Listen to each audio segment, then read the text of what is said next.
The great hall of Nexus Prime buzzed with the usual noise of 47 different species arguing over trade routes and mining rights.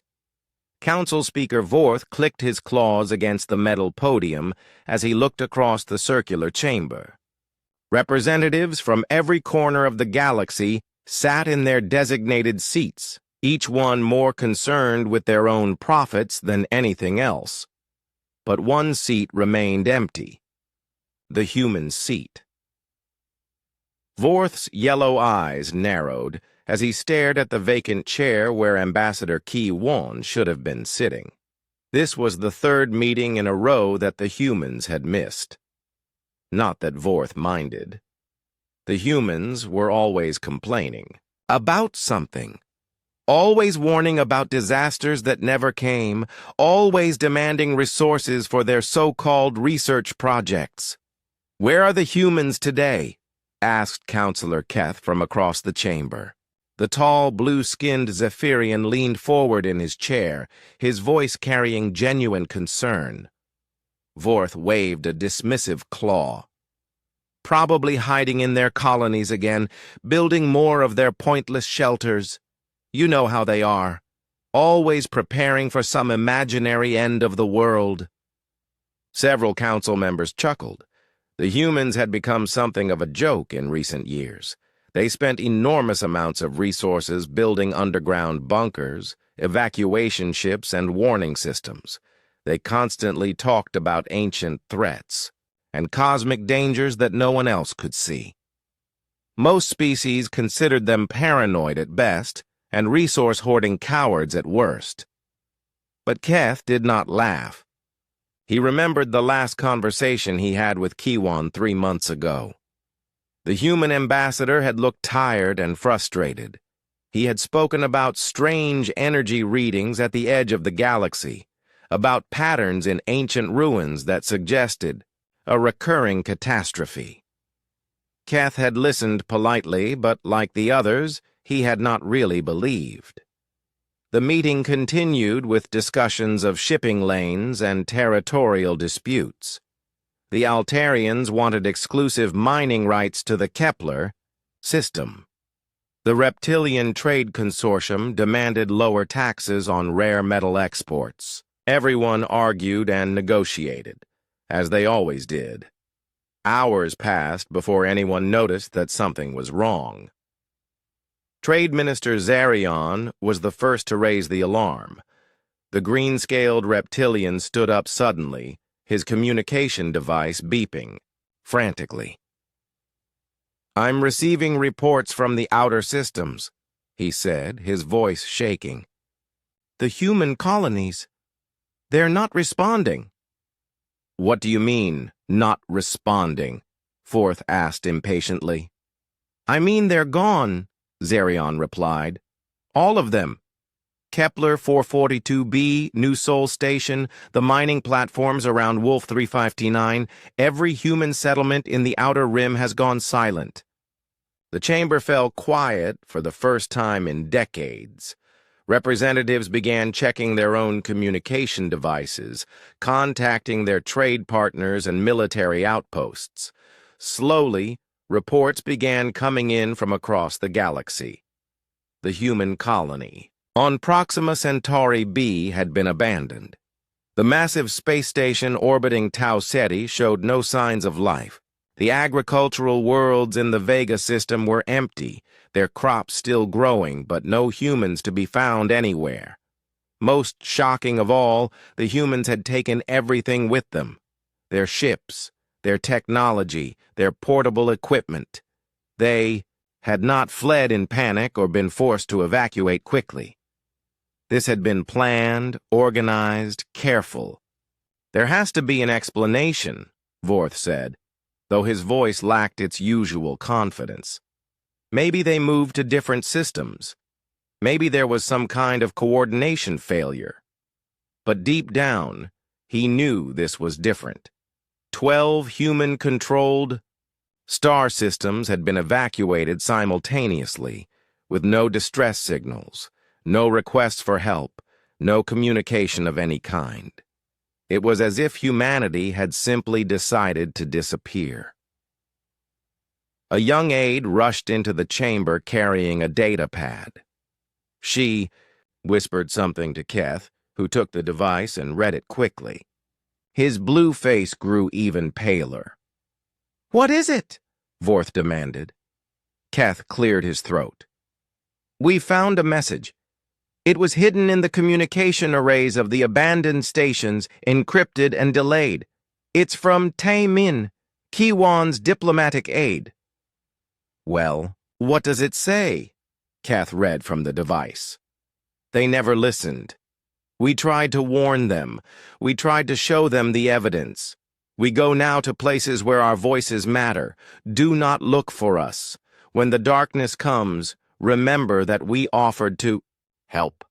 The silence that followed was heavy and uncomfortable. Several representatives shifted in their seats. Others checked their data pads for more information about this mysterious message. "Darkness? What darkness?" Vorth scoffed. "This is exactly the kind of dramatic nonsense we expect from humans. They're probably sulking somewhere because we didn't approve their latest research grant." But even as he spoke, Vorth felt a chill run down his spine.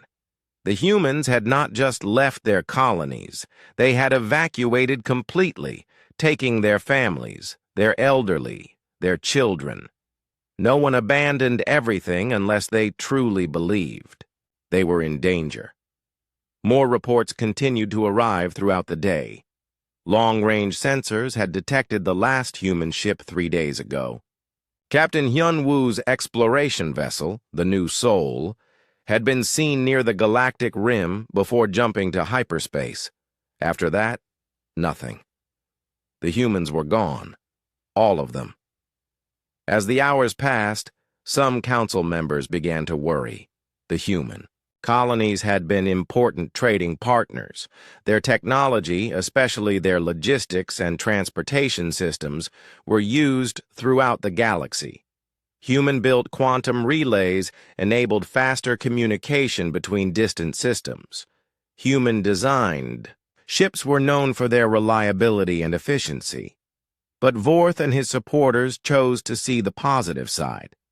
"This solves several of our problems," he announced to a smaller group of allies after the main session ended. "The humans were always demanding special treatment, always questioning our decisions. Now we can manage galactic affairs without their constant interference." Others nodded in agreement. The humans had been difficult partners. They asked too many questions, demanded too much transparency, and spent too much time worrying about theoretical threats instead of focusing on practical trade issues. "Good riddance," muttered Admiral Vex, the military representative from the warrior caste of Altair. "They were weak anyway, always talking about evacuation plans and defensive strategies instead of proper conquest and expansion." Only Keth remained troubled by the day's events. That evening he returned to his private quarters and reviewed everything he could find about human activities in recent months. What he discovered made him even more uncomfortable. The humans had been quietly selling their non-portable assets. They had been transferring resources to mobile storage units. They had been converting their infrastructure investments into materials that could be easily transported.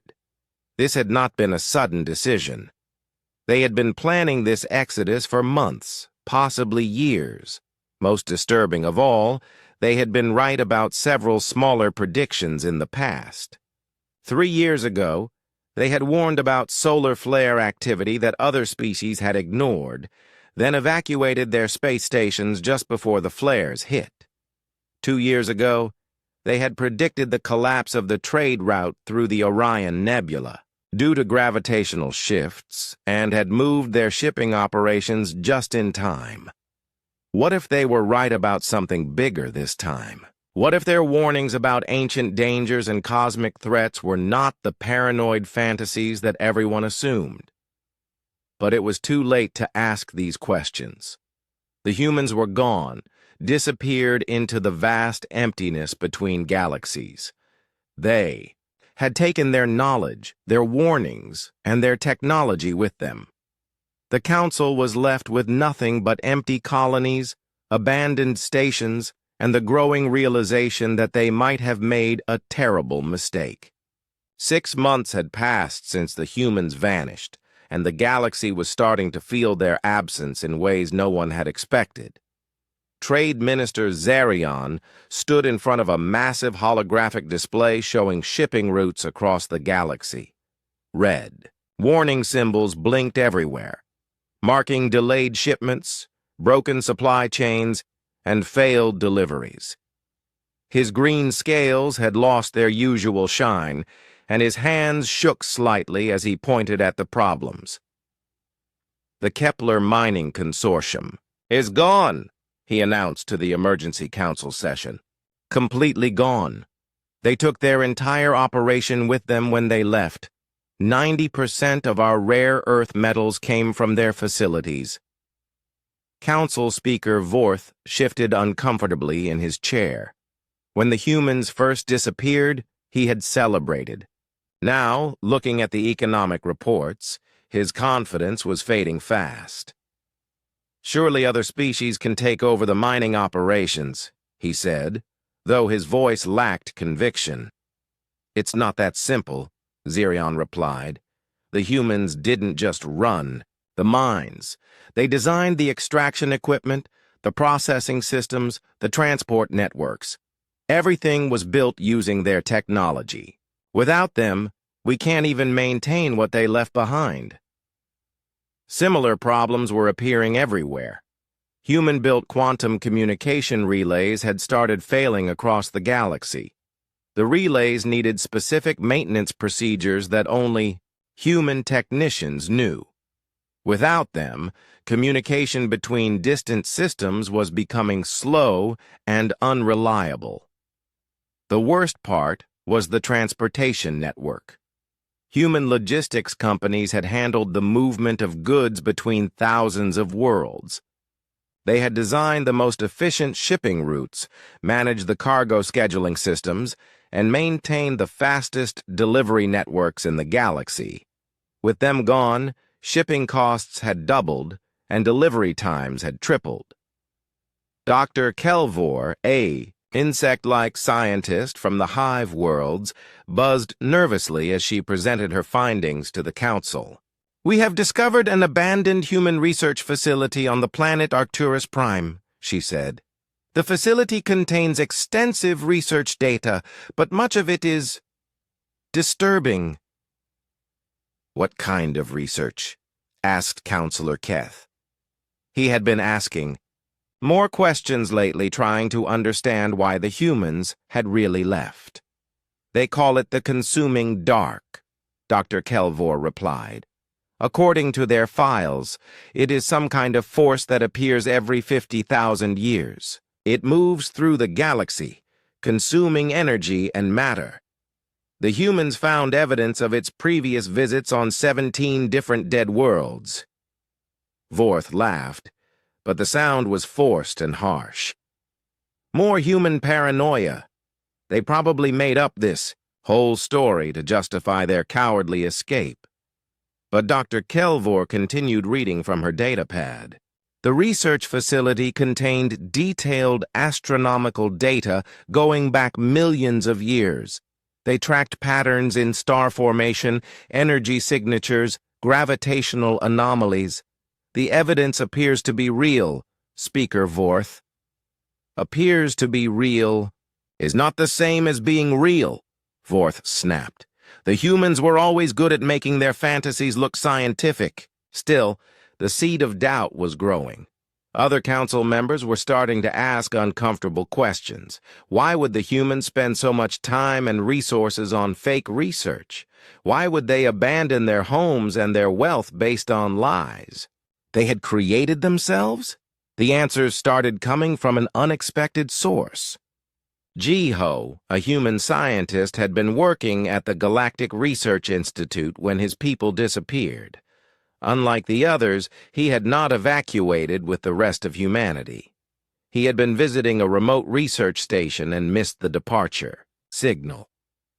By the time he returned to civilization, every other human in the galaxy was gone. Ji-Ho was brought before the council to explain what his people had discovered. The small, tired-looking man stood before the massive assembly of alien representatives and spoke in a quiet, steady voice. "We found the evidence on dead worlds throughout this galaxy and neighboring ones," he said. "Every 50,000 years, something moves through space, consuming everything in its path. It doesn't destroy planets by breaking them apart. It consumes the energy that holds matter together, then feeds on that energy to grow stronger." "Why should we believe this?" demanded Admiral Vex. "Your people abandoned us without proof." Ji-Ho looked sad, but not surprised by the question. "We provided proof. Ambassador Ki-Wan presented our findings to this council 14 times over the past 3 years. Each time, you voted to ignore the evidence and deny funding for further research." The chamber fell silent. Several council members checked their records and found that Ji-Ho was telling the truth. The humans had indeed presented their research, repeatedly, and the council had rejected it each time. "We tried to convince you to prepare," Ji-Ho continued. "We suggested building mobile space habitats, developing evacuation procedures, creating defensive technologies. You called us cowards and resource hoarders. You said we were trying to steal funding from more practical projects. But why did you leave without warning us again?" asked Keth. "We did warn you, many times.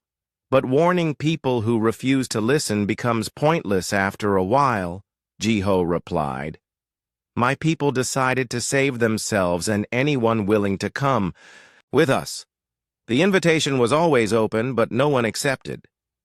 As Ji-Ho spoke, troubling reports were arriving from the galaxy's outer rim. Several species had sent scout ships to investigate strange energy readings near the galactic edge. Most of these ships had failed to return. The few that did come back reported impossible things. Stars were dimming in patterns that made no sense. Not dying naturally, but having their light consumed by something moving through space. Entire solar systems were going dark, their energy signatures simply disappearing from long-range sensors. The Xelian Empire, known for their powerful military and advanced technology, had sent their best warships to investigate. 3 massive battle cruisers, each capable of destroying planets, had encountered whatever was out there. Only one ship returned, and its crew was traumatized and incoherent. Captain Zeth Mole of the surviving cruiser testified before the council via emergency communication. His usually proud voice shook as he described what they had found.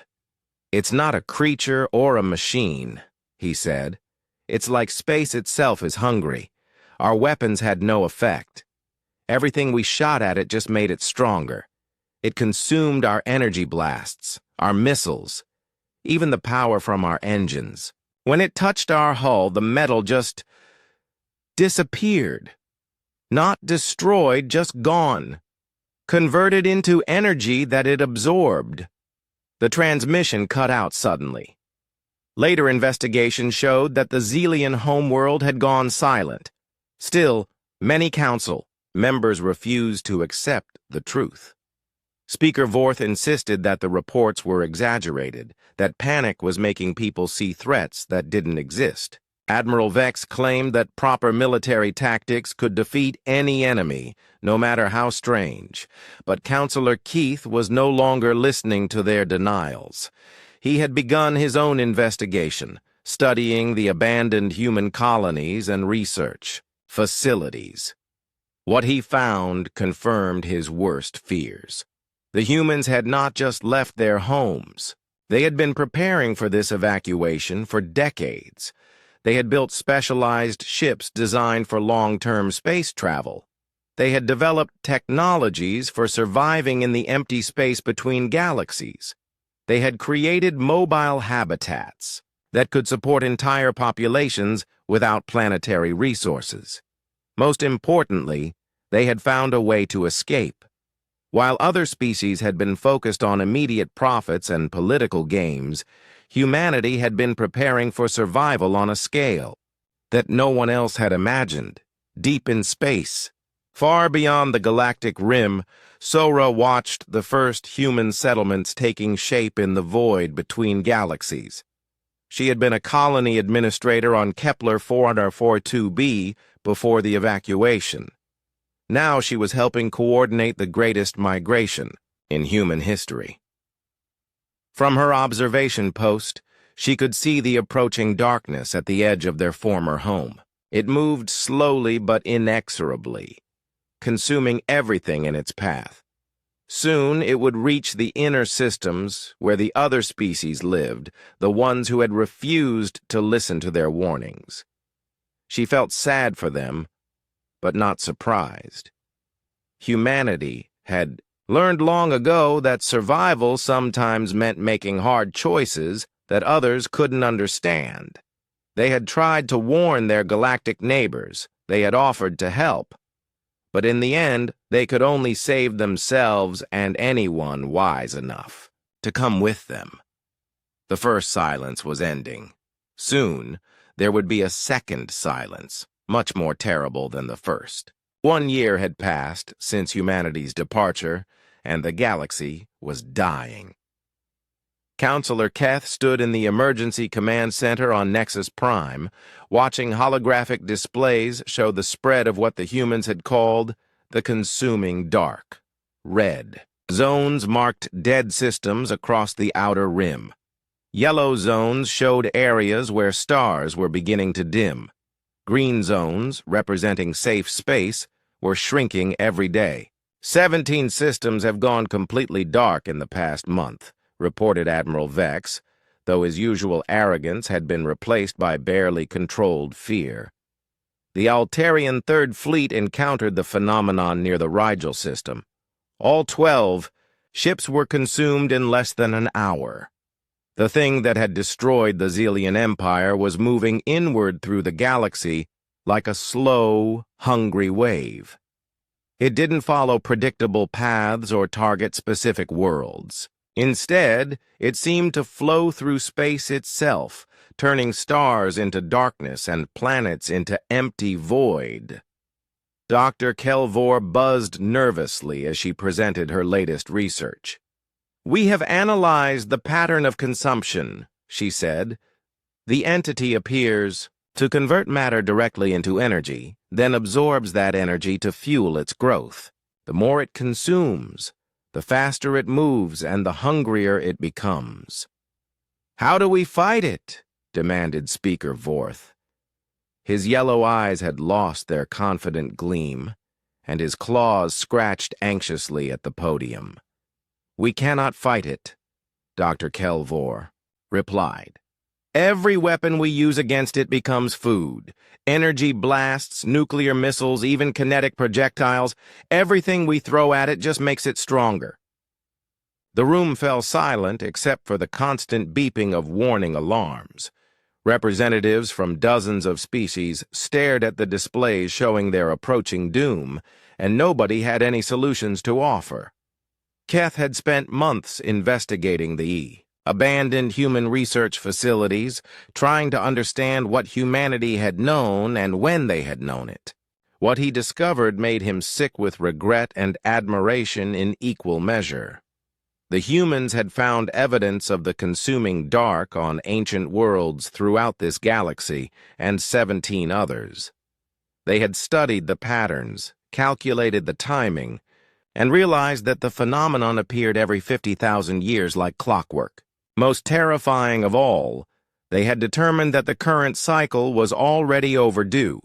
Jiho, the lone human scientist who had been left behind, worked with Keth to translate the research data. The small man looked exhausted and heartbroken as he explained what his people had discovered. "We found ruins on dead worlds that showed the same pattern," Jiho said quietly. Advanced civilizations would develop, spread across their galaxy, then suddenly vanish. Always the same timeline. Always. The same cause. The dark would arrive, consume everything, then retreat to the void between galaxies to sleep until the next cycle. But how did your people know it was coming here? Asked Keth. We detected the early warning signs 5 years ago, Jiho replied. Energy readings at the galactic rim, gravitational disturbances, changes in background radiation. We tried to tell the council, but no one would listen. Keth remembered those presentations. He had been there when Ambassador Ki-Wan showed the data to the council. The evidence had seemed abstract and theoretical at the time, easy to dismiss as human paranoia. Now, watching entire solar systems disappear, he understood how real the threat had been. The worst part was learning how humanity had tried to help. They had not just warned about the danger, they had developed technologies that could potentially resist the dark's consumption. They had designed evacuation procedures that could save billions of lives. They had even created weapons that might slow the entity's advance. All of it had been offered freely to the Galactic Council. All of it had been rejected. We called them cowards, Keth said bitterly. We said they were wasting resources on imaginary threats. My people knew you would not believe until it was too late, Jiho replied. So they decided to save themselves and wait. If any survivors wanted help after seeing the truth, the offer would still stand. But contacting humanity was proving impossible. The quantum communication relays they had built were failing without human maintenance. Long-range sensors could detect no trace of human ships or settlements anywhere in the galaxy. They had vanished as completely as if they had never existed. Some desperate council members suggested sending ships to search for humanity in neighboring galaxies. Admiral Vex volunteered to lead an expedition beyond the galactic rim, but his ships couldn't travel far enough or fast enough to reach wherever the humans had gone. Meanwhile, the dark continued its inexorable advance. The reptilian homeworld of Sarnex went silent overnight.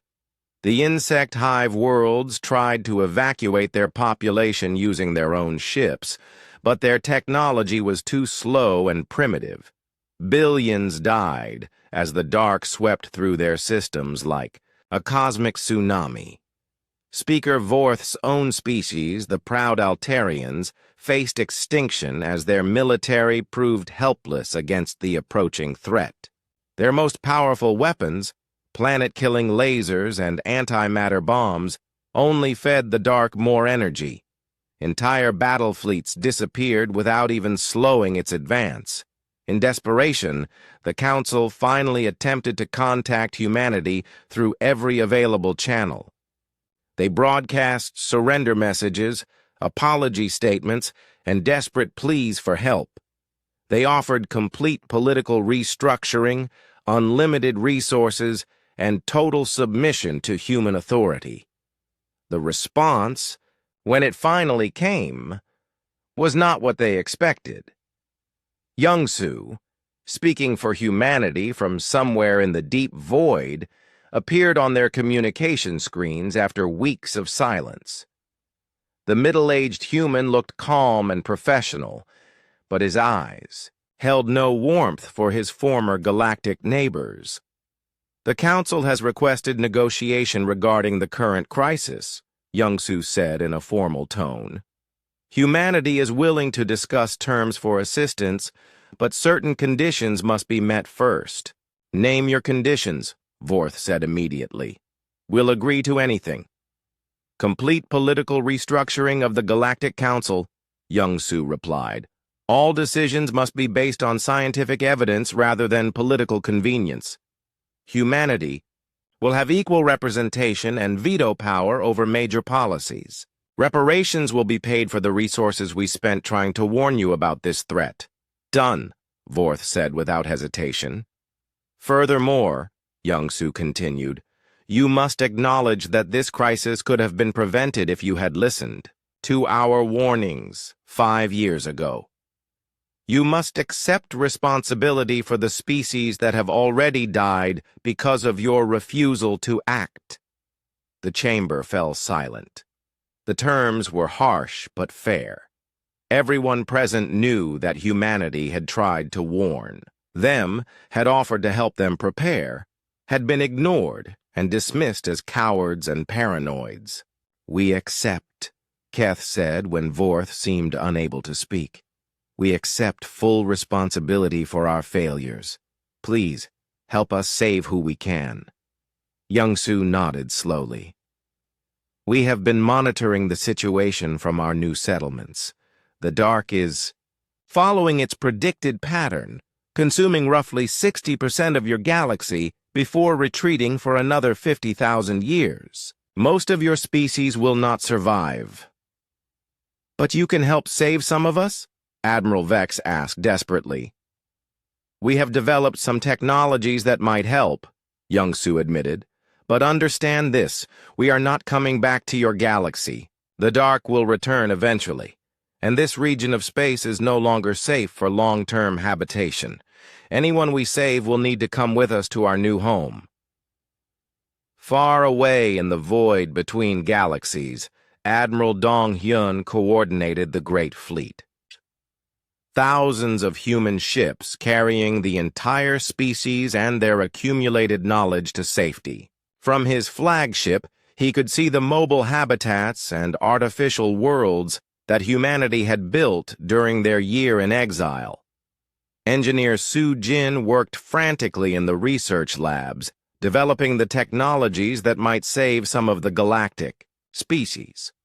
The dark-resistant materials they had created could potentially protect evacuation ships during the crossing to their new home. But there was so little time and so few ships available for rescue missions. Sora, now serving as coordinator for refugee operations, studied the population reports from the dying galaxy. Billions of beings were trapped in the Dark's path. Even with humanity's help, they could only save a small fraction. The galaxy that had rejected humanity's warnings was paying the ultimate price for its arrogance.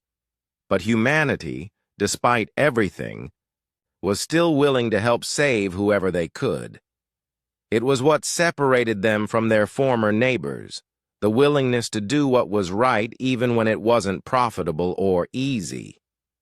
The Dark continued its advance, but now there was hope that something might survive its hunger. Not much, but perhaps enough to build something better in the space between the stars. 18 months after humanity's departure, half the galaxy had been consumed by darkness, and the survivors were finally learning what desperation truly meant. Counselor Keth stood in what remained of the emergency command center, watching the last evacuation ships flee from the core worlds. Outside the reinforced windows, he could see the night sky growing darker each day as more stars were devoured by the approaching dark. Nexus Prime itself would be consumed within weeks. "The Altarian homeworld is gone," reported Admiral Vex, his once proud voice now hollow with defeat. "Speaker Vorth's entire species, extinct. 17 billion lives consumed in less than 6 hours. Keth closed his eyes and tried not to think about his last conversation with Vorth. The Altarian leader had spent his final hours sending apology messages to humanity, begging forgiveness for the arrogance that had doomed his people.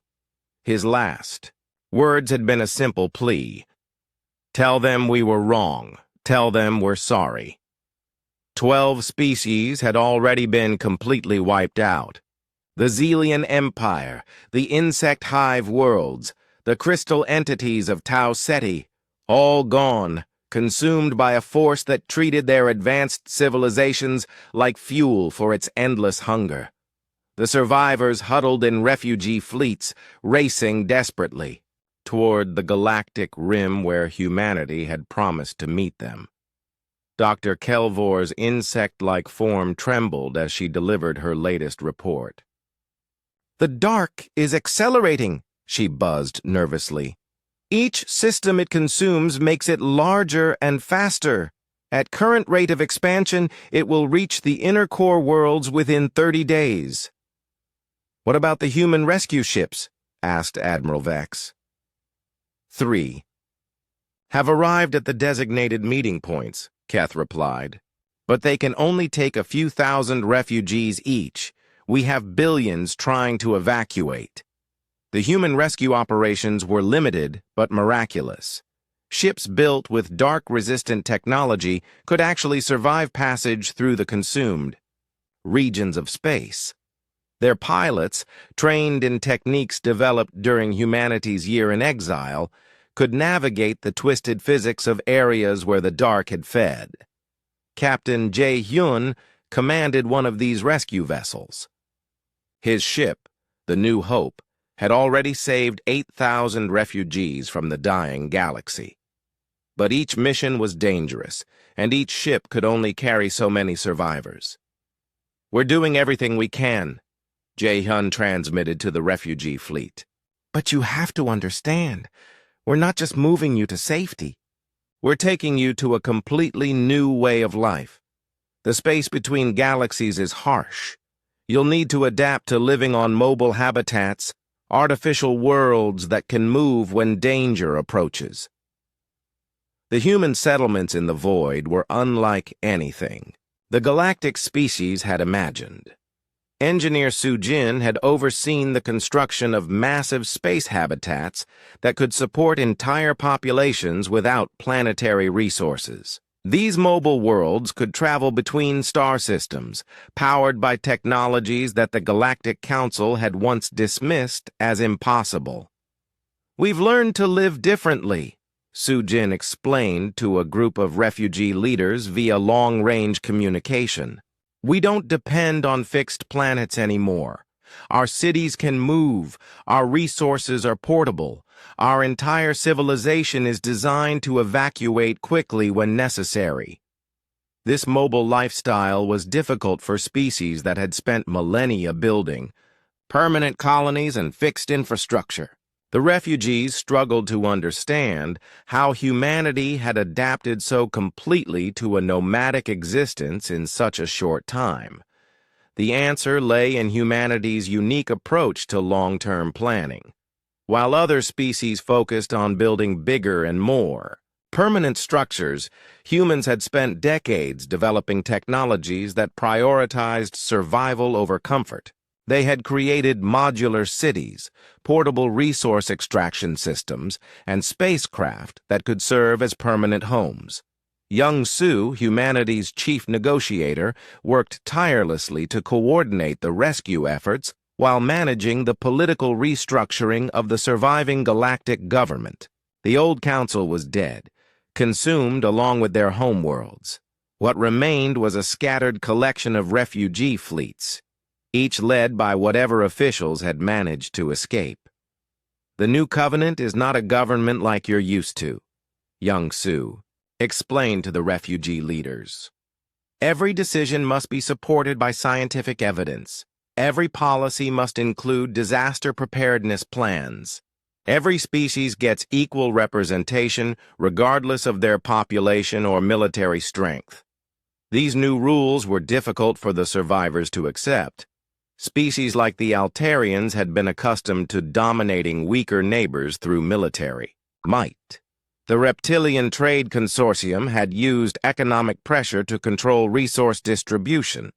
Now, with their home worlds gone and their populations reduced to refugee status, they had to learn cooperation instead of domination. The hardest lesson was accepting that humanity had been right all along. Ambassador Ki-won, now serving as the architect of the new government structure, worked with painful patience to help the survivors understand what had gone wrong. We tried to tell you about cyclical cosmic threats, Ki-won said during one of the constitutional conventions held aboard a massive refugee transport. We showed you evidence of civilizations that had faced this same danger. We offered to share our defensive technologies and evacuation procedures. You called us cowards and paranoids. We were wrong, admitted Keth, who had emerged as the leader of the surviving council members. We were so wrong that our mistake killed billions of innocent people. The guilt was crushing. Every survivor carried the weight of knowing that their species' arrogance had doomed countless others. Children had died because their leaders had been too proud to listen to human warnings. Entire cultures had been erased because accepting help from humanity had seemed politically unacceptable. But humanity, despite everything, continued working to save whoever they could. Their rescue ships risked destruction with every mission into the consumed zones. Their engineers worked around the clock to modify refugee vessels with dark-resistant technology. Their medical teams treated species they had never encountered before, learning alien biology on the fly to keep survivors alive during the long journey to safety. Sora, now serving as the coordinator for refugee integration, supervised the construction of new habitats designed to house multiple species with different environmental needs. The work was exhausting and often heartbreaking as families arrived separated and traumatized by their narrow escape from the dark. "We're not trying to replace what you lost," she told a group of reptilian refugees who were struggling to adapt to their new mobile lifestyle. "We know nothing can replace your homeworlds, but we can help you build something new, something that can survive the next cosmic threat." Admiral Dong Hyun coordinated the Great Fleet's expansion to include the refugee vessels. The logistics were staggering, managing food, water, air, and living space for dozens of different species, each with their own biological requirements and cultural needs. The most difficult challenge was psychological.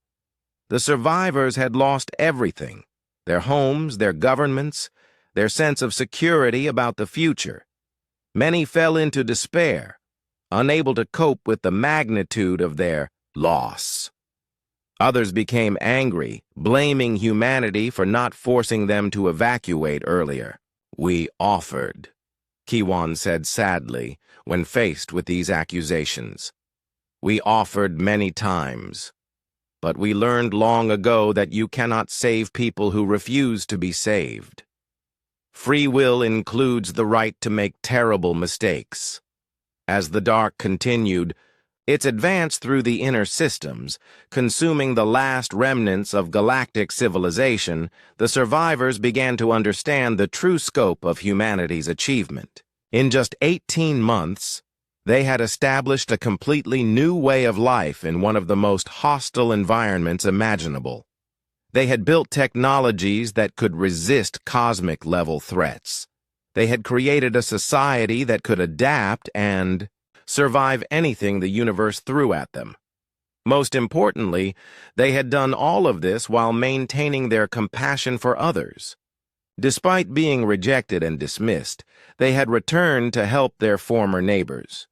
Despite having every reason to abandon the galaxy to its fate, they risked their own lives to save as many as possible. The reckoning was not just about facing the cosmic threat. It was about recognizing that humanity's approach to survival, long-term thinking, evidence-based decisions, and willingness to sacrifice comfort for security had been correct all along. But the lesson had come at a terrible price, paid in the lives of billions who had trusted leaders too proud to listen to wisdom from an inferior species. 2 years after humanity's silent departure, the galaxy they had once called home was mostly empty darkness. But in the void between galaxies, something new was being born. Ambassador Kiwan stood on the observation deck of New Sol Station, looking out at the constellation of artificial worlds that humanity had built in the endless night between star systems. Hundreds of mobile habitats drifted in perfect formation, their lights creating a new kind of civilization that had never existed before. The great fleet had grown beyond anything the humans had originally planned. What started as an evacuation of humanity alone had become the foundation for an entirely new form of galactic society. 17 species had survived the consuming dark, and all of them now lived alongside humanity in the mobile cities that could travel between galaxies when necessary. The Memorial of Silence is ready for the dedication ceremony, reported Sora, who had become the coordinator for the new multi-species government. She looked tired but satisfied as she handed Ki-Wan the final construction reports. The memorial was unlike anything that had ever been built before. It was not a monument to victory or conquest, but a reminder of failure and the price of ignoring wisdom. Carved into its walls were the names of every species that had been consumed by the dark, every world that had been lost, every warning that had been dismissed by the old Galactic Council. Counselor Keth, now serving as the elected speaker of the new Covenant government, had insisted that the memorial include a full record of humanity's attempts to warn the galaxy. Every presentation that Ambassador Ki-Wan had made to the old council was preserved, along with the voting records showing how each species had rejected the warnings. "We cannot bring back the dead," Keth said during the memorial planning meetings, "but we can make sure that future generations understand how arrogance and pride led to the greatest disaster in galactic history." The ceremony itself was attended by representatives from all surviving species. Captain Jae-hyun, who had risked his life countless times during the rescue operations, spoke for the human fleet crews who had saved over 2 million refugees from the dying galaxy. "We do not gather here to celebrate our survival," Jae-hyun said as he stood before the memorial wall. "We gather to remember those who died, because wisdom was ignored, because evidence was dismissed, because cooperation was rejected in favor of political convenience." The survivors had learned difficult lessons about the cost of their former leaders' mistakes. The reptilian refugees, who had once controlled vast trade networks, now worked alongside humans as equals in managing the mobile habitat systems. The insect-like scientists who had survived the destruction of their hive worlds shared their knowledge freely, contributing to technologies that benefited all species. Admiral Vex, one of the few Altarian military officers to survive his species' extinction, had undergone the most dramatic transformation. The proud warrior who had once dismissed human warnings as cowardice now served as head of the new Covenant's Disaster Preparedness Division. "I spent my career preparing to fight other species," Vex said during one of the government restructuring sessions.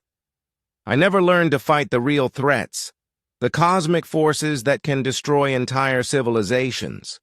The humans understood something that we missed completely. The new government structure reflected humanity's evidence-based approach to decision-making. Every policy proposal had to include scientific data supporting its effectiveness. Every major decision required input from multiple species to prevent the kind of groupthink that had doomed the old council. Most importantly, every law included mandatory preparation for potential disasters. Young Su, who had negotiated the harsh but fair terms for galactic restructuring, now served as the Minister of Long-Term Planning. His department was responsible for monitoring cosmic threats, maintaining evacuation procedures, and ensuring that the mobile civilization could respond quickly to any danger. "We are not just surviving," Young Su explained to a group of refugee children during one of their education sessions. "We are learning to thrive in an environment that most species would consider impossible. We live between the stars, we move our cities when necessary, and we prepare for threats that might not appear for thousands of years." The children, human, reptilian, insect, and others, studied together in schools that taught the history of the old galaxy alongside the principles of mobile civilization. They learned about the consuming dark not as ancient history, but as a recurring threat that would return in another 50,000 years. Engineer Su Jin had become something of a legend among the survivors. Her mobile habitat designs had not only saved millions of lives, but had created a new standard for how civilizations could exist in the harshest environments. The habitats were completely self-sufficient, capable of supporting large populations indefinitely while traveling between star systems. The key is thinking in terms of cycles rather than permanence, Su Jin explained to the engineering students who came from all surviving species. Nothing lasts forever, but if you design systems that can adapt and move, you can maintain continuity across any amount of change. The most remarkable achievement was how quickly the multi-species civilization had adapted to its nomadic lifestyle. Within 2 years, the refugee populations had not only recovered from their trauma, but had begun contributing innovations that improved life for everyone in the Great Fleet. The reptilian survivors contributed advanced recycling technologies that made the mobile habitats even more efficient. The insect scientists developed new communication systems that allowed the scattered fleet to coordinate across vast distances. Even the proud Altarians found ways to contribute, using their military discipline to organize the complex logistics of moving entire cities through space. Dr. Kelvor, whose research had helped confirm the reality of the consuming dark, now led the New Covenant's Department of Cosmic Phenomena. Her job was to monitor the universe for other potential threats and ensure that the mobile civilization would never again be caught unprepared. We have learned that the universe is far more dangerous than any of our old governments understood, she told her research team. But we have also learned that intelligence, cooperation, and preparation can overcome almost any threat. The old galaxy, meanwhile, had begun to recover in its own way. The consuming dark had retreated after consuming roughly 60% of the available matter and energy, following the same cycle it had repeated for millions of years. New stars were beginning to form in the areas it had abandoned, and eventually new planets would develop around them. But it would take millions of years for complex life to evolve again in those regions. And when it did, the civilizations that arose would face the same cosmic cycle that had destroyed their predecessors. Admiral Dong-hyun, now elderly but still sharp, often stood on the command deck of his flagship and looked back toward their former home. The Great Fleet continued to move deeper into the void between galaxies, establishing new settlements around the few isolated stars that existed in the cosmic emptiness. "We could go back someday," he said to Ki-won during one of their regular conversations. "In a few million years, when life returns to that galaxy, we could teach the new civilizations how to prepare for the Dark's return." Ki-won nodded thoughtfully. "That would be fitting. We were the ones who tried to warn our neighbors. Perhaps we can do better with their successors." The New Covenant had become more than just a government or a refugee organization. It had become a new form of civilization entirely, one designed from the ground up to survive cosmic-scale threats while maintaining the diversity and creativity that came from cooperation between different species. The memorial of silence remained at the heart of every major habitat, reminding all residents of the price of arrogance and the value of listening to uncomfortable truths.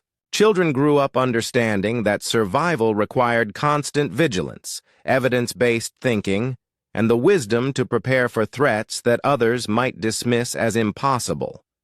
Humanity had departed their old galaxy in silence, leaving behind neighbors who refused to listen to their warnings. They returned briefly as rescuers, saving whoever they could from the consequences of that refusal. Now they continued forward as teachers and partners, building something better from the ashes of the old civilization. The Council had been left with nothing but regret. But from that regret, and from humanity's persistent compassion, a new and stronger civilization had emerged. One that would never again make the mistake of ignoring wisdom simply because it came from an unexpected source.